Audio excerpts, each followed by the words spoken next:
জয় গুরু বন্দে পুরুষোত্তমম। কেষ্টদা শ্রী শ্রী ঠাকুরকে বলছেন, আমি অকাল মৃত্যু রোধে কি তাই জিজ্ঞাসা করছিলাম। শ্রী শ্রী ঠাকুর বলছেন, আমি সমস্যাগুলো একক দেখি না, দেখি সবগুলোই। যা কইছি তা যদি করেন তাহলে সব অমঙ্গলেই রোধ করতে পারবেন। আপনাদের প্রধান কাজ হচ্ছে দীক্ষাদান। যত মানুষকে দীক্ষিত করে তুলতে পারবেন, যজন যাজন ইষ্টভীতি ও সদাচারে অভ্যস্ত করে তুলতে পারবেন, জানবেন ততগুলো মানুষকে জীবনের পথে টেনে আনা হলো, মঙ্গলের পথে টেনে আনা হলো। কারণ ইষ্ট হলেন মূর্ত মঙ্গল। এই দীক্ষা আনবে আবার পারস্পরিকতা ও সংহতি। তাতে পরস্পর পরস্পরের বৈষয়িক উন্নতির সহায়ক হয়ে উঠবে। তারপর বিয়েটা খুব দেখে শুনে দিতে হয়। সমাজে প্রতিলম্বে যেন একটাও না হয়।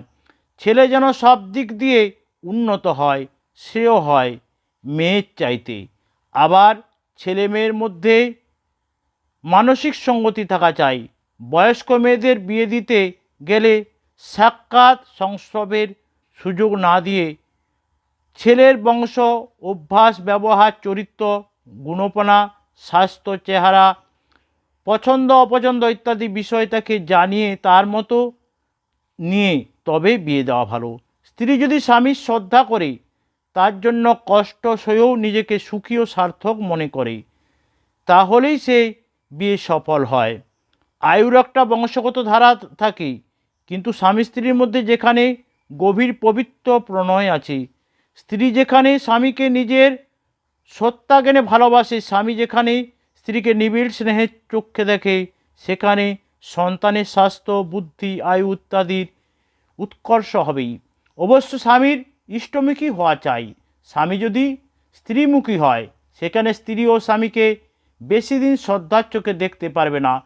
তাছাড়া স্বামী স্ত্রী উভয়ের মধ্যে এমন প্রবৃত্তিরই প্রাধান্য দেখা যায়।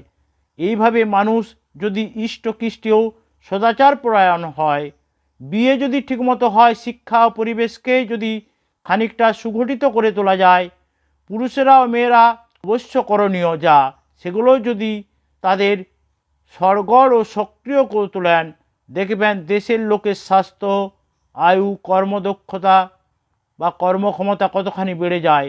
আর সুজনন ও সুযোগ্যতার জন্য চাই বর্ণাশ্রমসম্মত চলন।